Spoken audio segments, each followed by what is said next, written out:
Shri Ram, Jai Ram, Jai Jai Ram Om. Shri Ram, Jai Ram, Jai Jai Ram Om. Shri Ram, Jai Ram, Jai Jai Ram Om.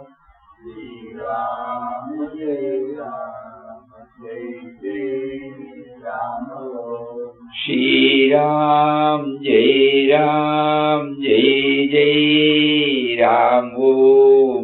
Shri Ram, Jai Ram, Jai Jai Ram Om. Shri Ram, Jai Ram, Jai Jai Ram Om. Shri Ram, Jai Ram, Jai Jai Ram Om. Shri Ram, Jai Ram, Jai Jai Ram Om. Shri Ram, Jai Ram, Jai Jai Ram Om. Shri Ram, Jai Ram, Jai Jai Ram Om. Shri Ram, Jai Ram, Jai Jai Ram Om. Shri Ram, Jai Ram, Jai Jai Ram Om. Shri Ram, Jai Ram, Jai Jai Ram Om. Shri Ram, Jai Ram,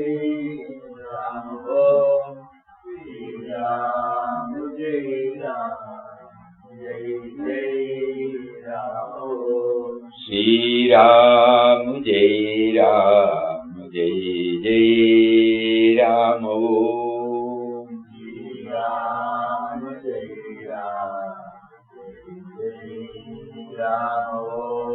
Shri Ram, Jai Ram, Jai Jai Ram Om. Shri Ram, Jai Ram, Jai Jai Ram Om.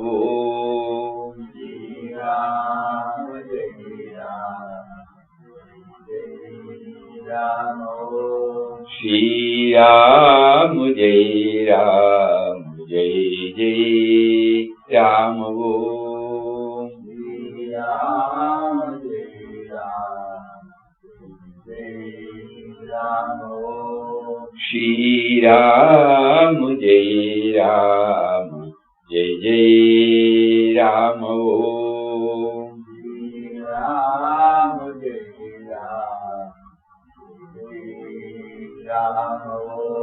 Shri Ram, Jai Ram, Jai Jai Ram Om.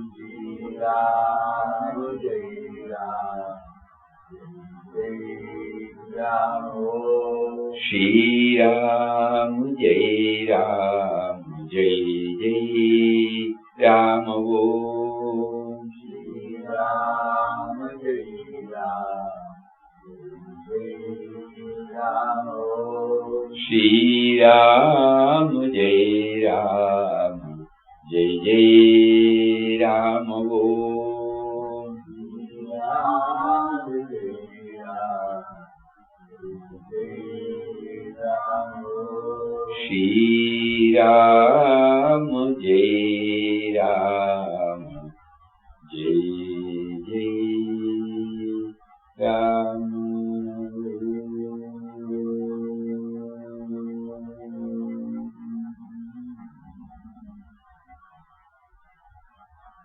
Om Shri Ram, Jai Ram, Jai Jai Ram.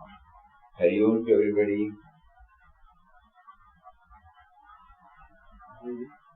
Everybody and everyone. Hari Om to everybody. Hari Om to everyone. We take more closer. Everyone. Hari Om to everybody. Hari Om to everybody. Hari Om. Everybody is covered. It will look like that. I say everyone. Everyone has that. Everybody is generalized. Everybody is particular. Each one of like that. I think like that. I don't know who are not. For the past few days, we have been going through the description of Sthitaprajna, man of steady wisdom, as propounded by Lord Krishna.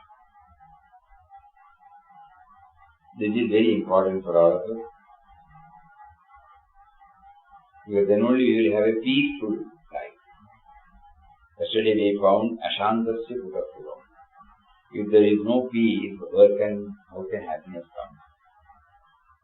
All of us, we may be working in different levels, but at the same time, all of us want this peace, peace, peace. And if we don't have peace, there won't be the blissful peace. When we are chanting Rama, we have to keep on hammering that the one which takes me away from the peace is the mind, the thought. It gets stuck on some individual objects, some situations. It gets stuck on certain memories of the past.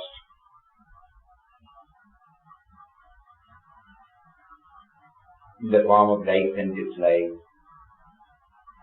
in the form of love and hatred, in the form of rights and wrongs. So Nama chanting has been given to us by Papa as an effective methodology by which this can be controlled. We all know intellectually. We have faith in the words of Papa. But only everyone will know what is happening to us, even after chanting. So somewhere, that is probably he wants us to go through this Sthitaprajna. Papa also says, the liberation of the individual is surely based upon his or her contribution towards the collective human happiness of India. Asking that we have a English game. So yesterday he also made this point clear that there are three integrations that are necessary for us. Integration with the society, integration with the nature, integration with the mind. So somehow we have to harmonize. Otherwise, this vital aspect, what is this vital aspect? Shanti, peace of mind. I should become comfortable in any circumstances. Initially, there may be a jerk. Natural instinct will be there. But immediately, we are back to ourselves. In order that we are back to ourselves easily, God is providing us, facilitating us to dwell on these aspects. Then only we will become steady.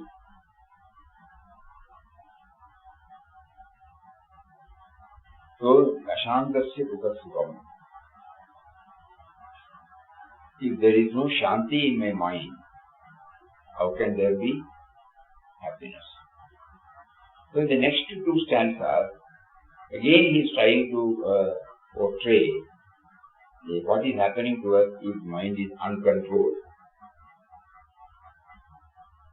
Indriyanam hi charatam yanmano anuvidhiyate Padasya harati prajnam vayurnava vivampati. Or because when he says, the Ashantasya Putasukham, because the mind which follows in the wake of the wandering senses carries away his or her discrimination as a wind carries away from its course a ship on the waters. Thodi bole nirmay. Kaatil agapatta thodi bole. Same thing. Aliyunna me mara. Same thing. Kaatil agapatta thodi bole. അലയുന്നമ്മേ എൻ മാനസം ഇത്തിരി ആശ്വാസം ഏകുവാനായി അമാന്തമെന്തേ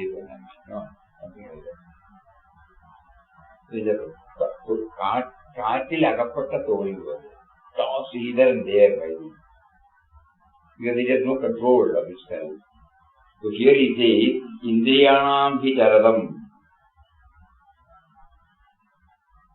Charadam. Yanmano anuvidiyate. Tadasya harati prajnam vayurnavam vambati. Because the mind which follows in the wake of the wandering senses. So through Ramnam chanting we are trying to exercise the control over our wandering thoughts by concentrating on one thought, one thought.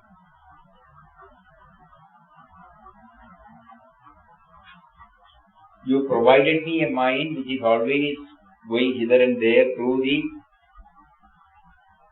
gateway called senses. But because of your love for me, you have given me the holy time so that I will be able to pull it back. Now enable me to get it. While chanting, I should know now. This is an attempt to stop the wandering tendency of the mind, outgoing tendency of the mind. Then only I will know where from the sound comes, how you are facilitating, sitting within me. In order that the mind does not go here and there, you provided me this mantra so that I will get stabilized. So this Sthita Prajnahood can become a reality if I am blessed with that concentration.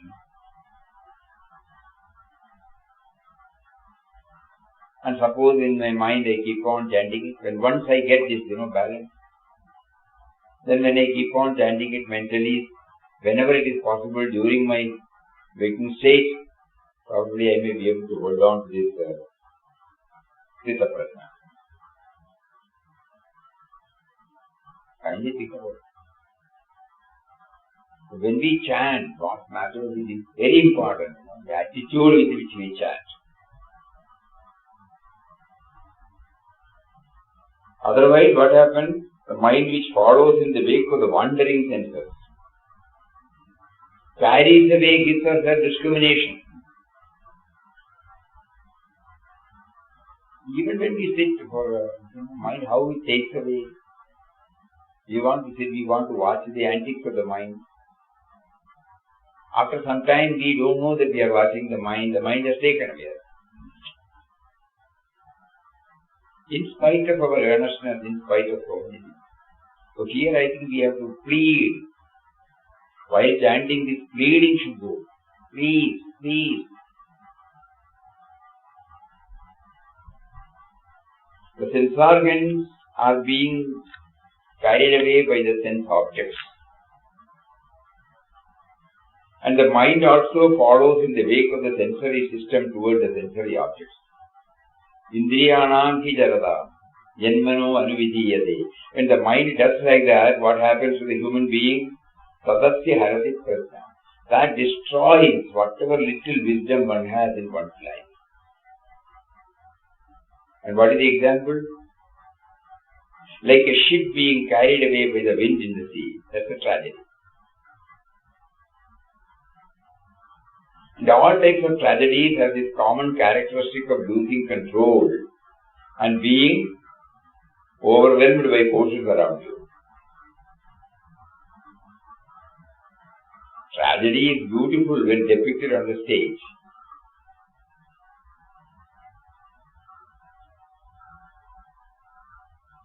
But it is dangerous if depicted in one's own life. What you see as tragedy must purge you of the evil so that you become free from tragic situation.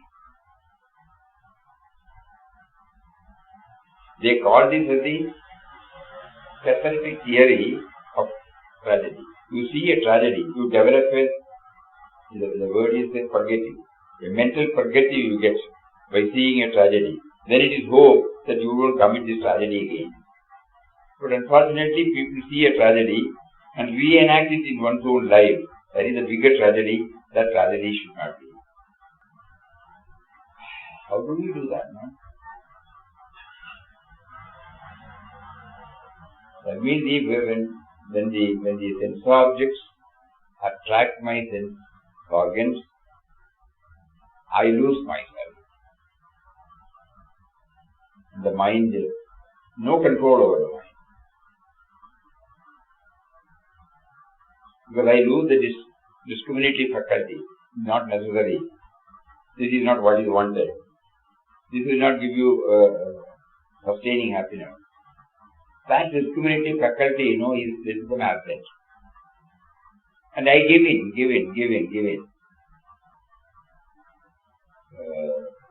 In a sadhaka's life, there are two things, normally which comes in our mind. One is flexibility and the other is firmness. Firmness in one's own conviction and flexibility when it affects others. I will not impose my rigidity on others.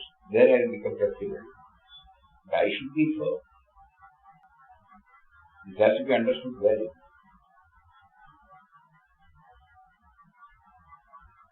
Puja Swamiji used to share some incident with Mataji. She would say, no, this is not military. So that means, the flexibility should be there when we deal with others. But firmness should be there when we deal with ourselves. That is called self-control. I don't give in. Otherwise the mind will take us away, that's all. And it will take ages for me again to bring back the mind under control.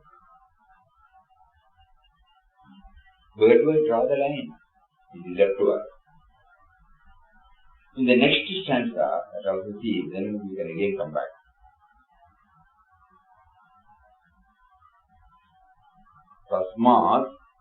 Tasmadyasya mahabaho nigrihitani sarvashaha indriyani indriyatebhyaha tasya prajñāpatishtita.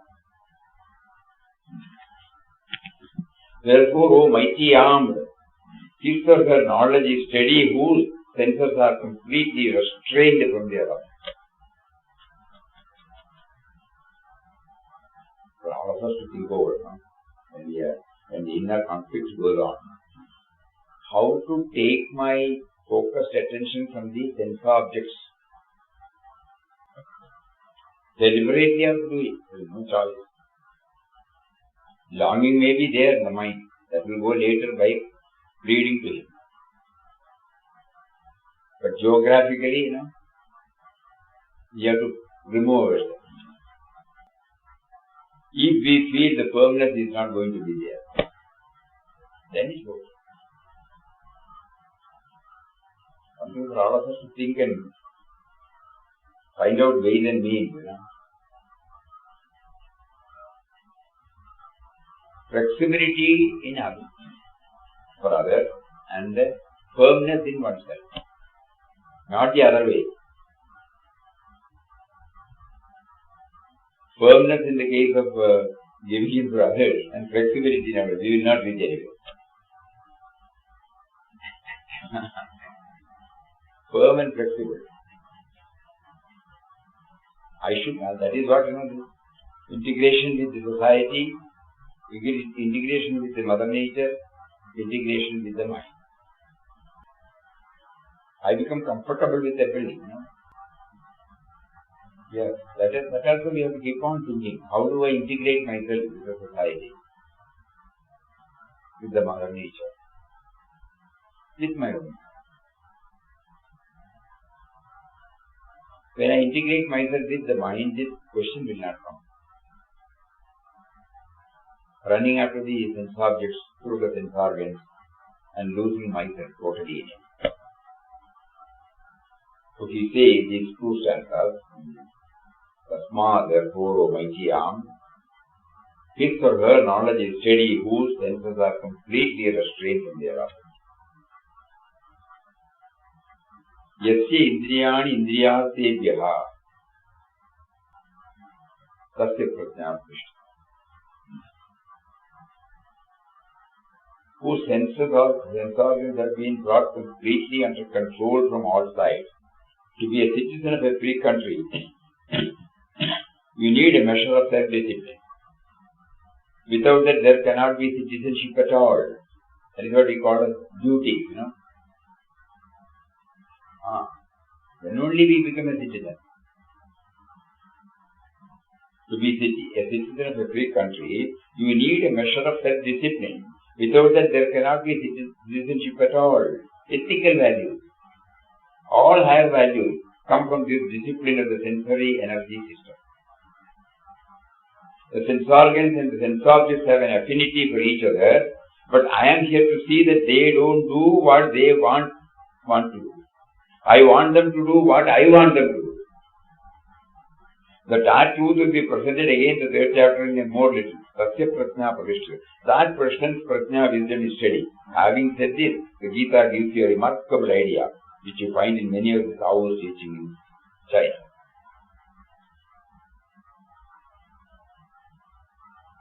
It is natural in our conversation with our friends that generally we do not give directly our wise conclusions upon the do's and don'ts without giving earlier the friend a definite logic of our thoughts. Arjuna has been told earlier all the necessary arguments, and here in this stanza Krishna reasserts the same proposition which he had said earlier. Life in self-control alone is life worth living. If we demand from life anything more endearing than tears, sobs, sighs and groanings.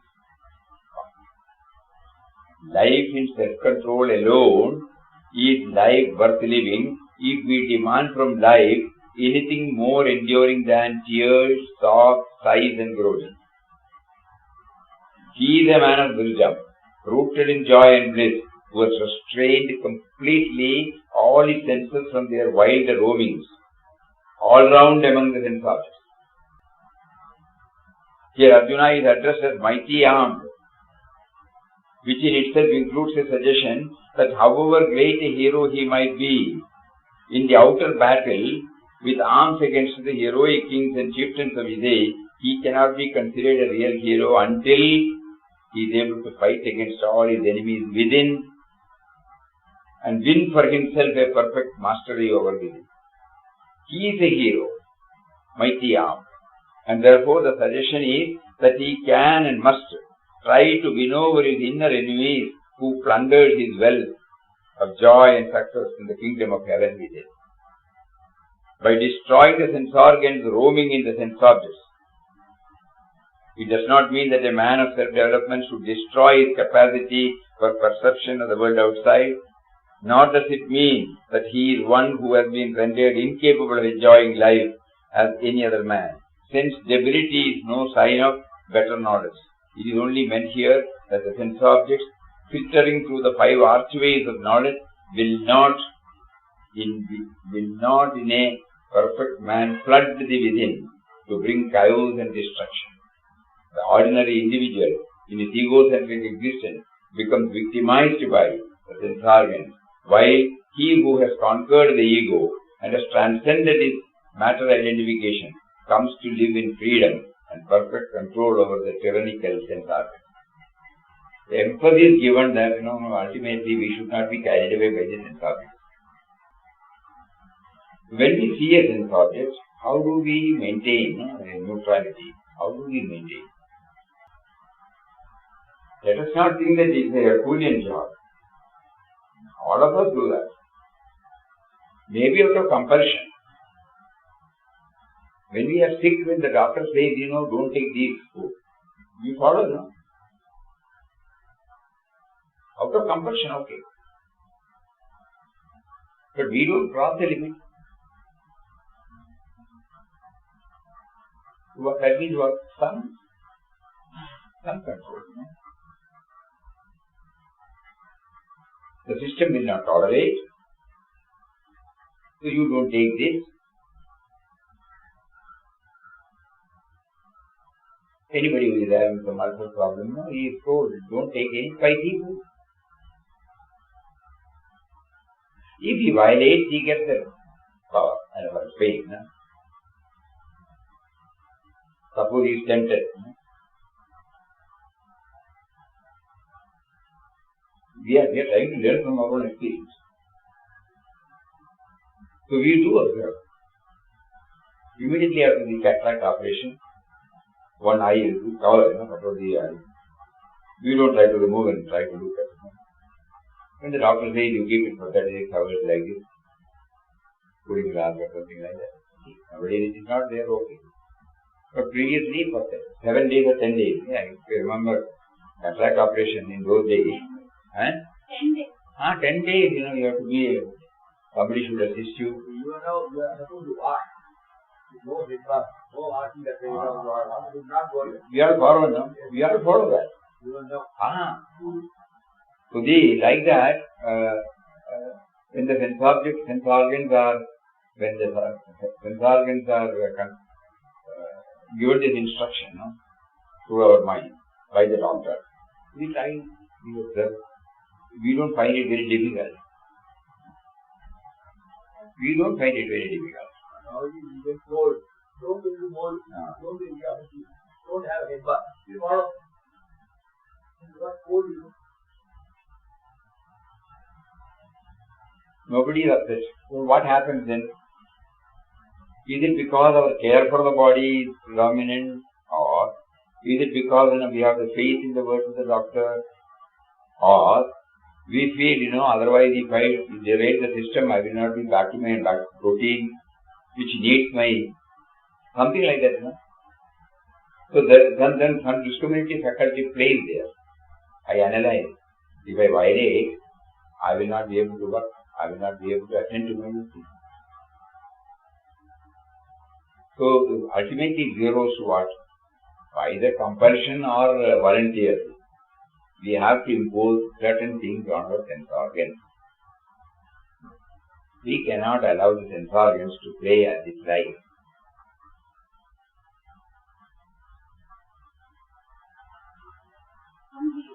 Africans are telling, by the time we understand, already tragedy has taken place.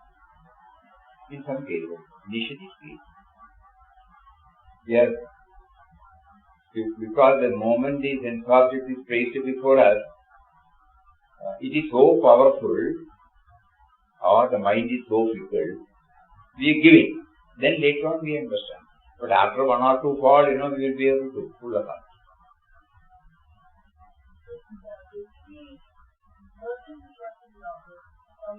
Because when it comes to we are very more controlled. The other is the elite aspect. It's basically not person individual how much firmness they have.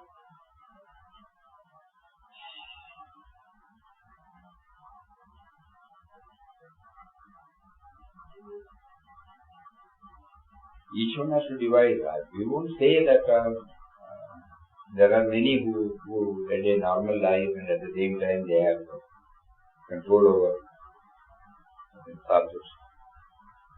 I won't say the longing is not there. It might be there. But you have control over the longing. Later on by spiritual disciplines, slowly that longing also gets erased. Initially the longing might be there. Not that everybody should be there. Each one can go back to their own life and find out. Actually, that is what is meant by hearing all this. We are trying to go back to our own life and see this passionately, In retrospect, when we take the life, what all we have observed in somebody who has controlled, and we try to remember where we were blessed to control, we were carried away by the thoughts. And at that time, what did we do? Each one has to divide. I don't think there is any structured path by which this can be done like this can be done like that. Each one has to devise some method, some device suiting to his. I will do this, I will not do this.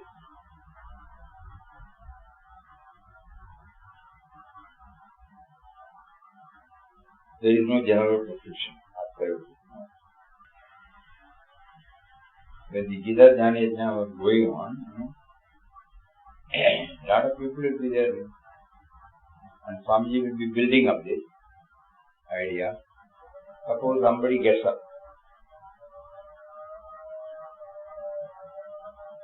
Luckily, on those days there were no mobile. Everybody would get up. So, but even then, if somebody gets up, Swamiji will stop and show his angry face. Then he will say, those who want to get up from the middle of the session, please from tomorrow onwards sit from the back side.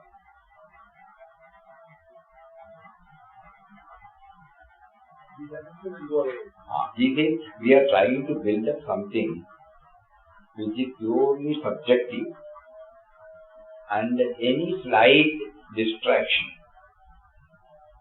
can bring down the whole thing. Everybody's attention finished. We are trying to somehow, it is subjective. There is no outsider. We are talking about how to still the mind, for example.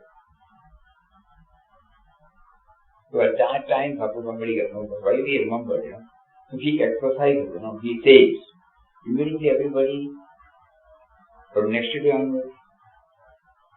And yes, we also remember, we were in charge of the cycle stand. Then we have to sit there, with a box, with a chalk piece. Every cycle man comes, we put a number, we give him a token, and he puts 10 paise in this. And then we have to keep on. There will be 500, 600, 700. And we sit at the entrance of the cycle stand. The Swamiji starts there. Then somebody will bring the cycle. What are we doing? We also carry notes. When second day, third day, we went to the person announcing. Somebody will be in charge of announcing. We told him this is the fact. Before Swamiji comes, we make an announcement. He said, yes. Those who are coming there, they need not come at all. Or, if they are coming, they must go to the back. The person in charge will not be able to put his thing, he will not be responsible. He is also coming to hear this. You must stop it. So, like that, then there is no problem. Everybody ensures that they are there before 6:30. There is no 6:31. At 6:31, we close the path. Now we are thinking, all these things, it works. It works. There may be some genuine cases, agreed. They will stop it and then they will stay there. Suppose they get traffic jam, something like that. Which is no fault of them. But for the sake of others, they will have to sacrifice. They will not be able to come near. We find that each one has to find out. Unless and until we put this, longing will be there, but control should be there.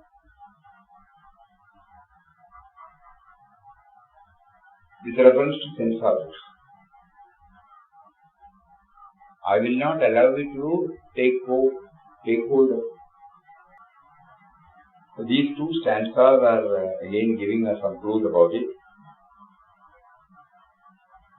And then we will move to the next one, which is a very famous one. Yanisha Sarva Bhutanam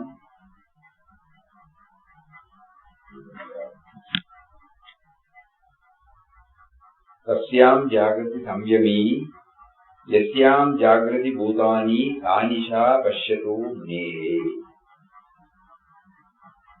That which is night to all beings, in that self-controlled wakes. That in which all beings are awake is night to the self-seeing Muni. You should not take the literal meaning.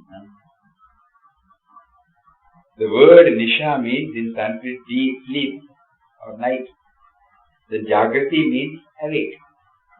So this sloka presents an interesting paradox. Yanisha Sarvabhutanam. That aspect of reality which is treated as darkness by all beings, the yogi perceives intense light there. And yasyam jagrati bhutani sanisha pashyatyo jnehe. That aspect of reality where people see plenty of light, the yogi sees only darkness there. This is the comparison between the two. What is nisha to one, it is not nisha to the other. It is jagrati to the other. The reverse also is true. The yogi realizes the Atman does not run after wealth and pleasure and power. However, the worldly person finds no interest in higher things. Rather, he or she feels happy when one goes and says, I will run after money driven by greed, or even cheat people, use violence. The yogi sees nothing but darkness there. A child plays with toys. It is in its intense pleasure, but the parents are not interested in the toys. Simple. They have got other toys to play with. That is our everything at the time. I remember as a boy when we played the football, even when night had fallen we could not see the ball, still every one of us continued to play. It was the most important thing for our life at that stage.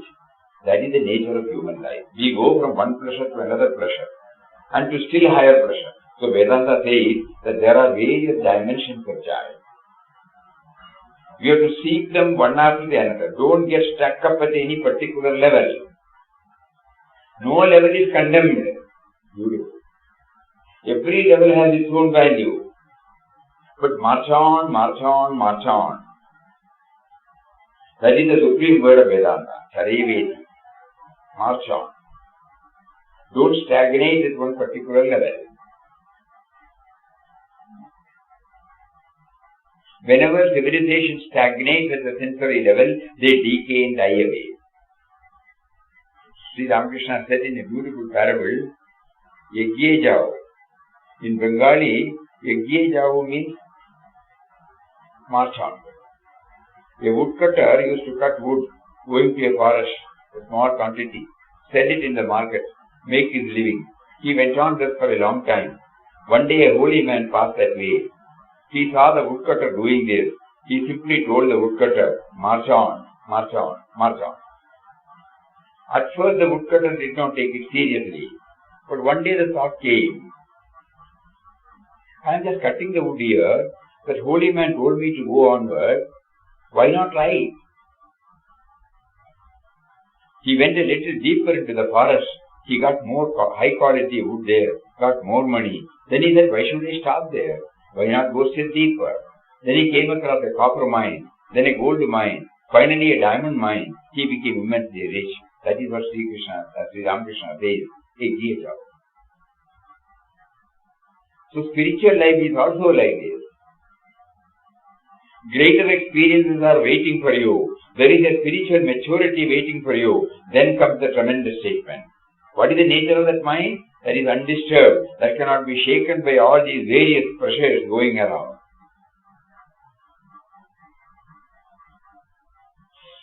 Yes, we have to look back to our life. No?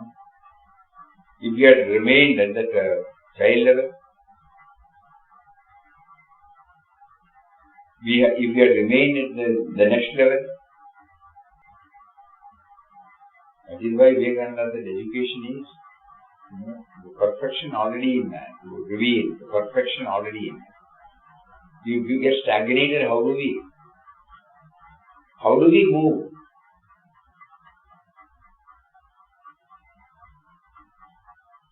That means when the sense objects attract me, it's alright, that is the nature.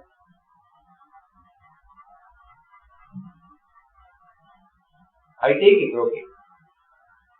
But if I get stuck there, he says at all levels some joy is given, no?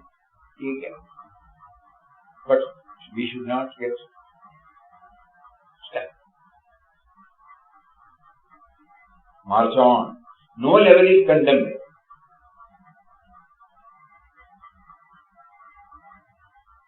Now we understand why the Purushartha is main. Dharma, Artha, Kama, Moksha. No level is condemned. Ethics, earning, enjoyment, emancipation. So ethics gives us the balance. Based upon that, the steady wisdom will come. I can enjoy, I can earn. Then I can enjoy. But then the same ethics will make me aware. How many years I will be? What happened?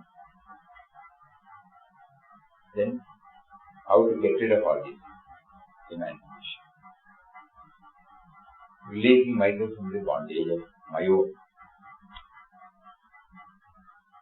Stages, we move on, march on.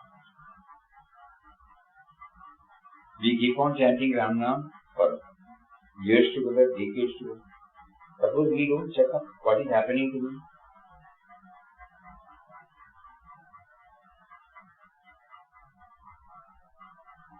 We get stuck there. In Malayalam there is a poem taught to us. Innara Chedur Avatham. Innate Ajaram Nalatta Shastro. We get stuck there. We don't go beyond that. Sammadam Mulaigara. Innara Chedur Avatham. Yesterday I committed something. Somebody saw this. It was an oversight of. Then today it becomes an ajara, a ritual. And day after tomorrow it becomes shastra.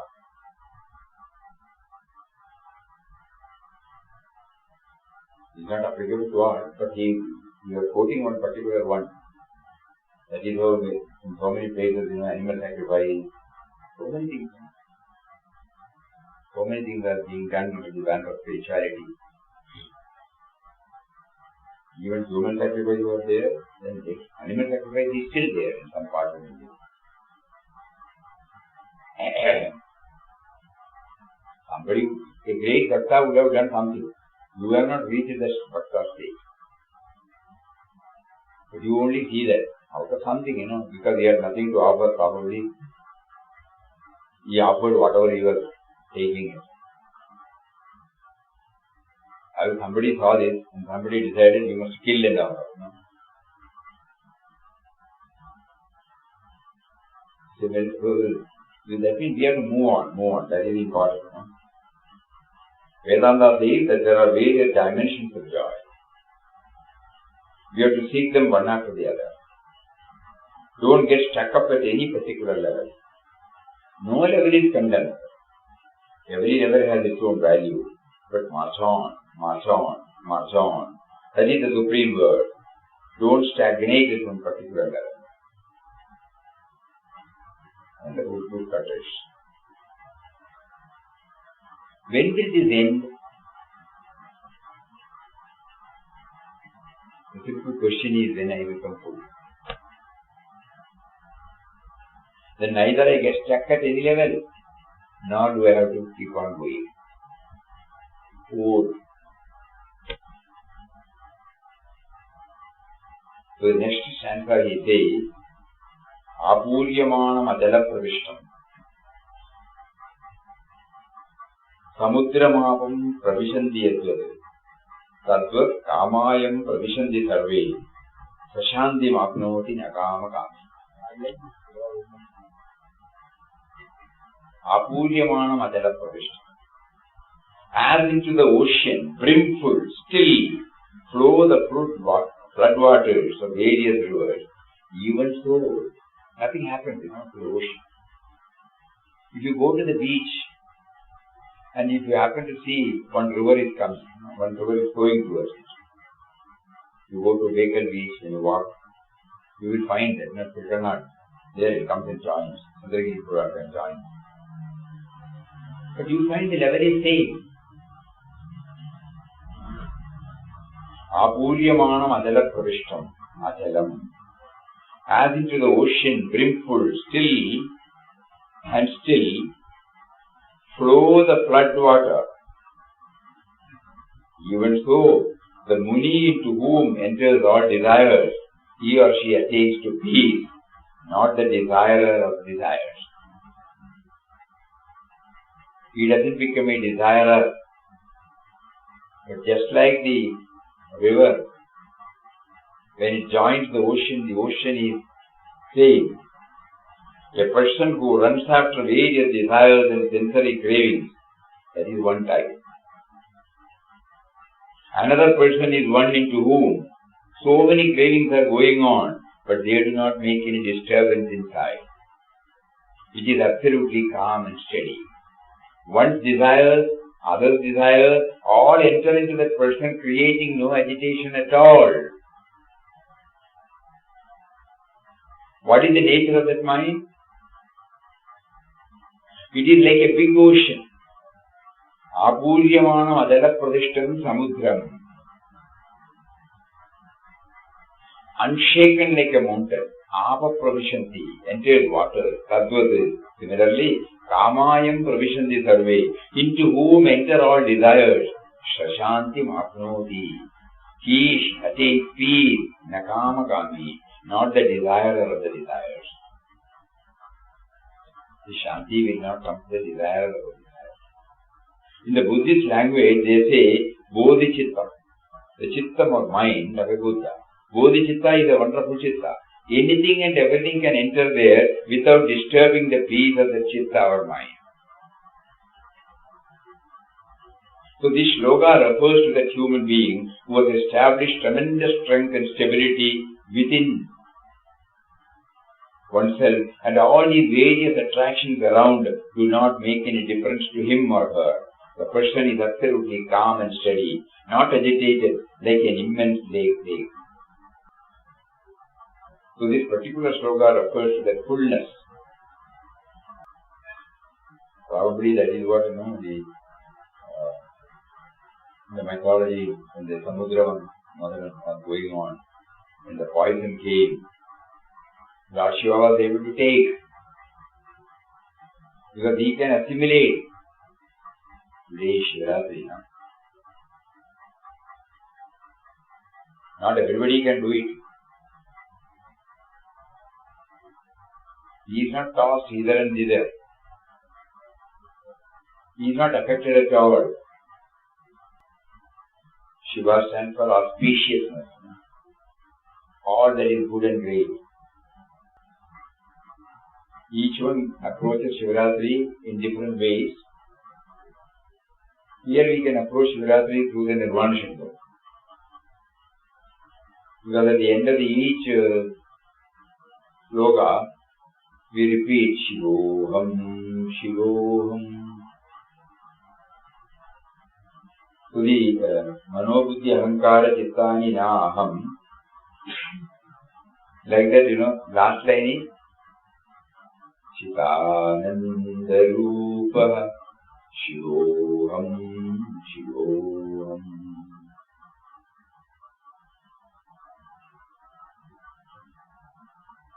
We remember Shiva today because when we are talking about the Apuryamana Madala Pradishta, fullness.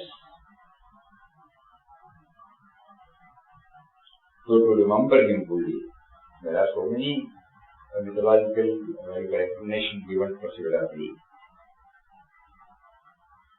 But we take it like this. This is a day for asserting the Shivatvam in me, the auspicious and absolute. All that is good and great is Shiva.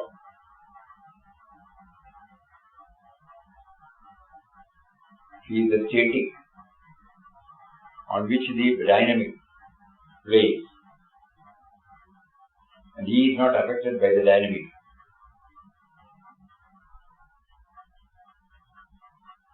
Prakriti and Purusha. That is why it was told, he gave part of the mind, Ardhanarishwar. He is not affected. He has been able to, he became comfortable, These two paradoxical characteristics, Prakriti and Purusha. One is dynamic, one is static.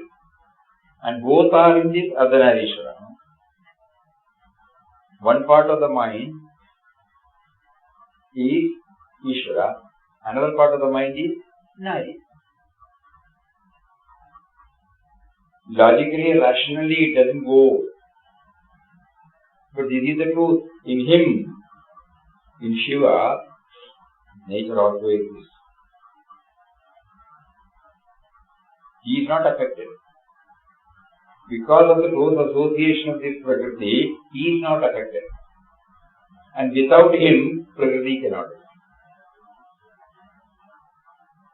exist. And Prakriti, without Prakriti, static will not be recognized. No? Nobody knows that there is a static. That is also there. It is the dynamic aspect which makes us aware of the static aspect. Without static aspect, the dynamic aspect cannot exist. Each one is relevant. That is why he says, now it's clear. There are various dimensions of joy. We have to seek them one after the other. Don't get stuck. No level is condemned. Every level has its own value. But march on, march on, march on. Today can we play that? You got it? So today we you got it. Here? You have to transfer? No? It is there, but the switch off and come back. First we have to keep open, then it is. You can see. Today being Shivaratri day, and now that the prompting has come to dwell on the Shiva aspect, Shiva dimension, we are trying to play the Nirvana Shagam, a beautiful composition of Adi Shankara, where we try to understand our real original nature, at least intellectually. You would have heard, but in this particular day has got its own importance, That is why this Shivaratri is maintained. People approach Shivaratri with a different perspective. But here, as you know, in ashram, we don't have any special celebration.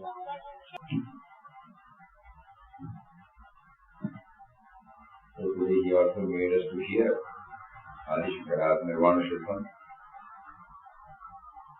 There is no Apuryamana Matala Pavishna. Everything goes there. In the 4, 5, 6 stanzas, he keeps on bringing up so many things. Mano, mind, buddhi, ahankar, chitta, whatever we observe, whatever see, all those things come, but nothing happens. I am that. In me, everything is there. Just like so many rivers are coming. Me, the Samudram, the level always remains the same. Or putting it in another way, suppose in a bucket full of water, in a glass of water, suppose you take the 1 spoon of water. You don't see the dent there. Immediately it levels up. Cool. Automatically it comes. The Purnatva, and once we have got the Purnatva, even if there is any deficiency, the deficiency will not be there. It doesn't leave any impression. Through Mother Nature, God is teaching us this is possible. As we said, 35 crores of people were there in India. Now 135 crores of people are there in India. But still the air we have not imported, Whether it is used by 35 crores or 135 crores, it is always full. So he is directing our attention to all these facts, Is it possible? Yeah, it is possible. We are a product of the nature, and the nature tells us this. If you go to the Samudra, if you go to the space, so many things happen. So many buildings we put up, space does not get reduced. So many demolitions take place, space does not get increased. So everything happens. Nothing happens to the core. So Shivaratri, we take it. There could be so many approaches. We take it that Shivaratri is trying to remind us that we are full inside, untouched and unaffected by the small me, the vibrations, the disturbances created by the small me in me. But I am that. So this is the day for us to remember. There should be some purpose on a particular day. And it so happened that this particular stanza comes on that day. Apuryamana madara pravishtam. Samudra bhavam pravishanti yadvat tadvat kamayam pravishanti sarve prashanti mapnoti nakama kami. He will not be affected at all.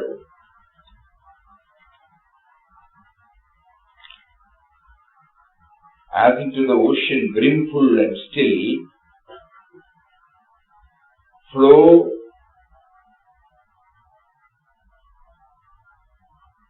and the waters flow into it, even so, the Muni into whom enter all desires, he or she attains peace, attains to peace. Anything can come. This is the final message to all of us.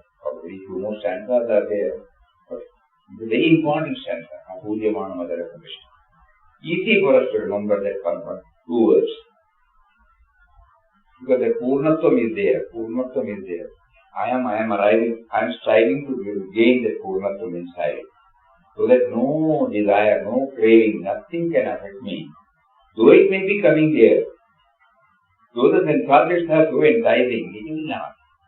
Just like you see so many advertisement boards, every advertisement board we don't look at it. Some advertisement board we look at it. But there is, I saw that somebody may be selling so many things according to his taste, temperament. We may not be looking at it. So similarly, this capacity is there in us. It is not that is so powerful and we are enslaved. No. This capacity is there. According to our preferences and priorities only we go out. So here now the preferences and priorities are to be channelized to Shiva. I am the Shiva.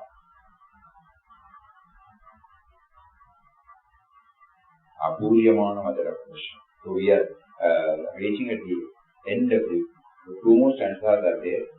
We take it up tomorrow. And day after tomorrow we will have a quick recap. Because as we said yesterday, there will be a break of 2 weeks. We are going away from ashram. Hope to be back by the end of this month. So before that, Papa probably wants us that we should all seriously think about how to get ourselves stabilized in a person of steady wisdom, which is a must for progress in any field. Om Shri Ram Jai Ram Jai Jai Ram Om Shri Ram Jai Ram Jai Jai Ram Om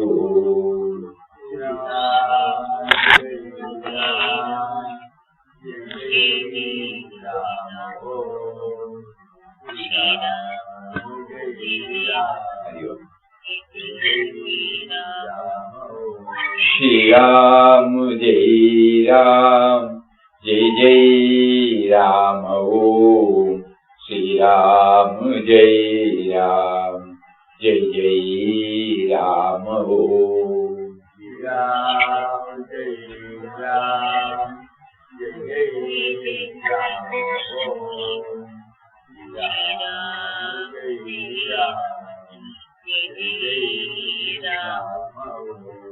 Shri Ram Jai Ram Jai Jai Ram Shri Ram Jai Ram Jai Jai Ram.